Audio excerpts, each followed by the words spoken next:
समय से उत्तराखंड में कृषि पे बड़ा काम हुआ है और खासकर जब से प्रवासी वापस आए हैं उत्तराखंड में इस लॉकडाउन में, उसमें और ज़्यादा काम यहाँ पे आया है। खुद कृषि मंत्री सुबोध उनियाल जी हमारे साथ हैं। सर, अगर बात करें पिछले आपके कार्यकाल से पहले की और अब की, तो कितने परिवर्तन कृषि क्षेत्र में या हॉर्टिकल्चर क्षेत्र में यहाँ हुआ है? देखिए, आप खुद ही लगा लीजिए कि 100 से ज़्यादा रिफॉर्म्स हमने 3 साढ़े 3 वर्षों में एग्रीकल्चर सेक्टर में किए। अगर ये पहले हो गए होते तो शायद इसका फ़ायदा अभी तक किसान को मिलना प्रारंभ हो जाता।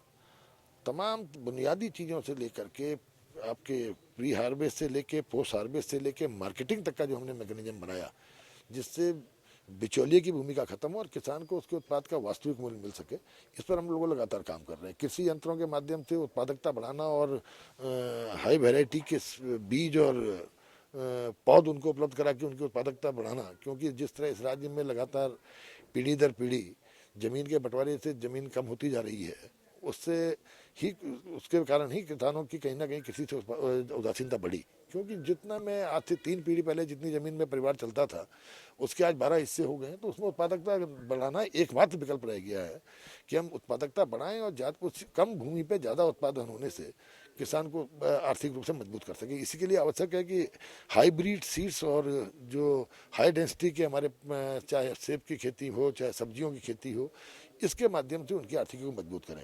यही कारण था कि आपने देखा, अब हम पहला राज्य हैं देश का जिन्होंने कोरोना की स्थिति को देखते हुए अपने राज्य सेक्टर में जिला योजना का 40% पैसा केवल कृषि और उद्यान में खर्च करने का निर्णय लिया और एक पॉली हाउसेज और हाई जो डेंसिटी प्लांटिंग मटेरियल के लिए गैप फंडिंग लगा करके प्रयास किया कि ज़्यादा से ज़्यादा लोगों को हम इस पर जोड़ सकें। इसके साथ साथ शहद के हम लोगों ने पूरा राज्य में हर जनपद को एक न्याय पंचायत को शहर न्याय पंचायत बनाने का निर्णय लिया है, जिस पर हम लोग काम कर रहे हैं। इसके साथ साथ अभी 20,000 लोगों को मशरूम खेती से जोड़ना, कि ताकि मशरूम के माध्यम से भी नौजवान आर्थिक रूप से मजबूत हो। मैकेनिज्म खरीदारी का आपने देखा, मार्केटिंग बोर्ड में हम लोगों ने विगत वर्ष एक कॉर्पस फंड बनाया, जिसके माध्यम से सीधे सीधे उत्पाद मार्केटिंग बोर्ड मंडी परिषद ने इसका खरीदना शुरू किया है। हम हॉर्टिकल्चर मार्केटिंग बोर्ड को एक्सटेंशन कर रहे हैं ताकि अब हॉर्टिकल्चर जो उत्पाद है उसको सीधे सीधे हॉर्टिकल्चर मार्केटिंग बोर्ड खरीद ले। साथ ही साथ सेब की खेती में हमारे यहाँ इतना बड़ा उत्पादन सेब का था, लेकिन हमारा सेब कभी भी मार्केट में जगह नहीं बना पा रहा था, क्योंकि हिमाचल के बॉक्से में जाया करता था। हम लोगों ने 3 लाख कोरिगेटेड बॉक्सेज किसान को उपलब्ध कराना शुरू किया, जिससे कि पहली बार हमारा सेब मार्केट में दिख रहा है उत्तराखंड एप्पल के नाम से। मैकेनाइजेशन में क्योंकि उच्च उत्पादकता बढ़ाने के लिए आवश्यक है कि आज नई तकनीकी के कृषि यंत्र किसान को मिले, तो हम लोगों ने एक सरकार बनते हुए संकल्प लिया था कि हमारा सपना था कि 670 न्याय पंचायत इस राज्य में, हर न्याय पंचायत में हम एक फार्मर्स मशीन बैंक स्थापित करें। पर मुझे खुशी है कि 3 वर्षों के कार्यकाल में ही हमने 1456 फार्मर्स मशीन बैंक राज्य में स्थापित कर दी हैं, जिसमें पर्वतीय क्षेत्र में 80% सब्सिडी दे रहे हैं और मैदानी क्षेत्र में 50% सब्सिडी दे रहे हैं। जिसका फायदा ये मिला कि आज उन कृषि यंत्रों के मार्फत जो लोग उदासीन हो गए थे, लोग बंजर भूमि पर काम कर रहे हैं। हमने एरोमेटिक फार्मिंग पर काम किया। एरोमेटिक फार्मिंग और हर्बल फार्मिंग का आप देखिए, बहुत पहले से लगता था कि हर्बल क्षेत्र सेक्टर में बड़ी संभावना है, लेकिन गोपेश्वर का HID संस्थान केवल एक जगह बैठ करके राज्य में जड़ी बूटी की संभावनाओं को देखता था। हमने पहली बार किया कि इस राज्य के तीनों जो सीमांत जनपद हैं, पिथौरागढ़, उत्तरकाशी और चमोली, तीनों जगह हमने इनके जिला कार्यालय खोल दिए हैं, ताकि ज़्यादा से ज़्यादा किसानों को हर्बल खेती के बारे में जानकारी मिल सके। चाय की खेती के लिए हम लोगों ने 1000 इस वर्ष जो है कम से कम हजारों हेक्टेयर से ज़्यादा खेती चाय खेती में जोड़ी है, कि ताकि चाय के माध्यम से भी हम जिन क्षेत्रों में चाय की संभावना है वहाँ चाय की खेती करके उनको किसान को मजबूत कर सके। और मनरेगा के माध्यम से और तमाम गैप राष्ट्रीय कृषि विकास योजना की तर्ज पर राज्य कृषि विकास योजना लागू करके भारत सरकार के जो सब्सिडीज हैं उसमें और गैप फंडिंग करने का निर्णय लिया है, ताकि ज़्यादा लोगों को हम इसकी मदद दे सकें। ड्रिप पहाड़ों में पर्वतीय क्षेत्रों में 92% भूमि जो है वो आप देखें वो रेनफेड है, वर्षा पर आधारित खेती है। तो हम पर्वतीय क्षेत्रों में ड्रिप इरीगेशन के कंसेप्ट को मजबूत करने के लिए, ताकि ज़्यादा से ज़्यादा लोग ड्रिप इरीगेशन के माध्यम से अपनी कम पानी में ज़्यादा उत्पाद कर सकें, इसके लिए हम लोग तकरीबन 80% सब्सिडी करने जा रहे हैं इसमें ड्रिप इरीगेशन में, ताकि ड्रिप के हर किसान इसके लिए इसको लेने में सक्षम हो। और फसल बीमा योजना में भी जिस तरह यहाँ पे इस राज्य में जो स्थिति है, पर्वतीय क्षेत्र में तहसील मानक थे और मैदानी क्षेत्रों में न्याय पंचायत मानक थे, जिस कारण किसान को उसका नुकसान का फायदा नहीं मिल पाता था। बहुत बड़ा एरिया है तहसील का, तो हम विगत वर्ष हम लोगों ने निर्णय लिया था कि हम इस डिस्पैरिटी को खत्म करेंगे और दोनों ही क्षेत्रों में न्याय पंचायत होगी। लेकिन मैन पावर की कमी के कारण हम पर्वतीय क्षेत्र में उसको नहीं कर पाए थे। अब हमने निर्णय लिया कि पर्वतीय क्षेत्र में हर न्याय पंचायत में हम वेदर सब स्टेशन बना रहे हैं, जिसकी कार्यवाही गतिमान है और बहुत शीघ्र धरातल पर आ जाएगी।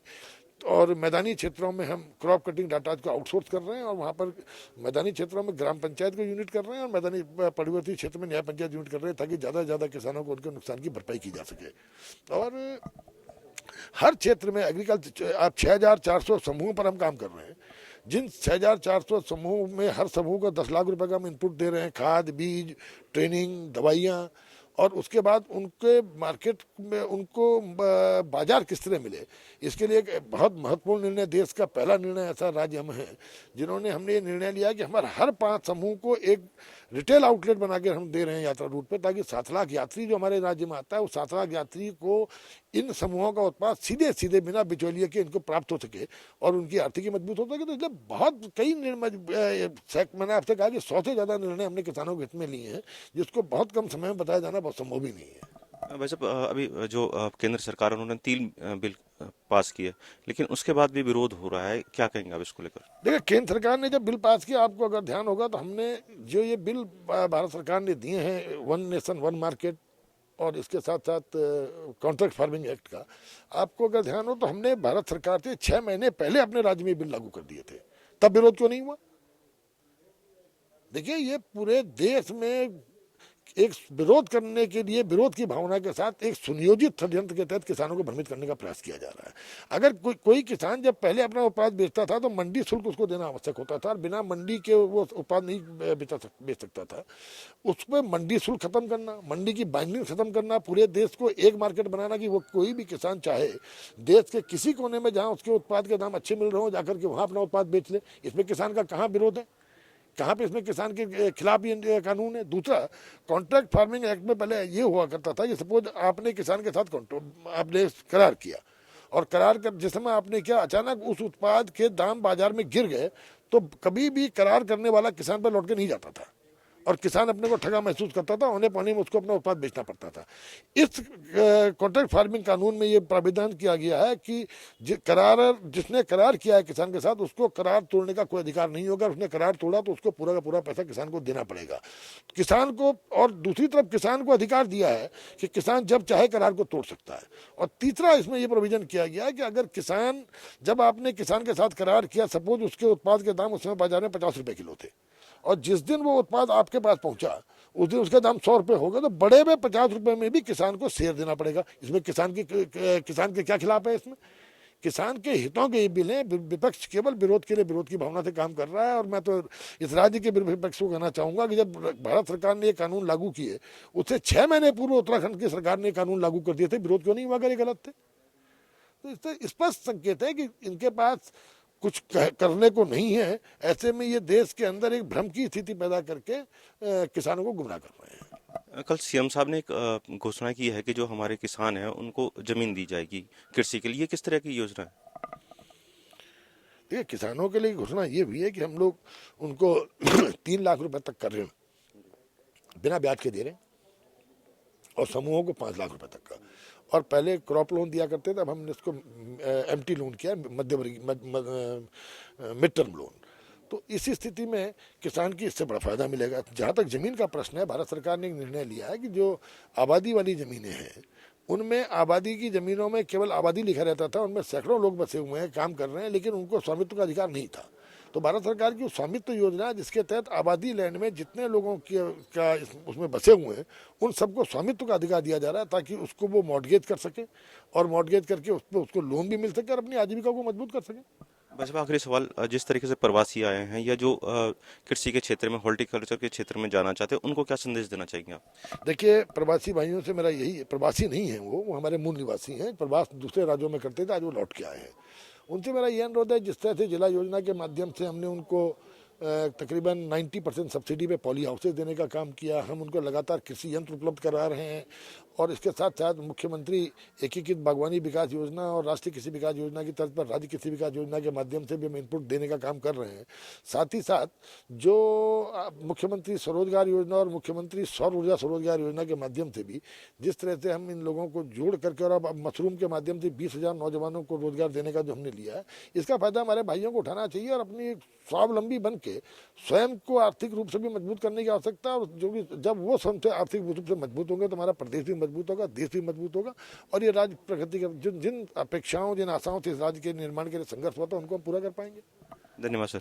साफ है कि अगर कोई बागवानी के क्षेत्र में या कृषि के क्षेत्र में जाना चाहता है तो उनको योजनाओं को समझना होगा, क्योंकि सरकार जिन योजनाओं को ला रही है उनको आपको पढ़ना और उनको समझना बहुत जरूरी है, तभी आप स्वरोजगार के क्षेत्र में आगे बढ़ सकते हैं। कैमरा पर्सन सुशांत सिंह के साथ पंकज गोरला, समय साक्ष, देहरादून।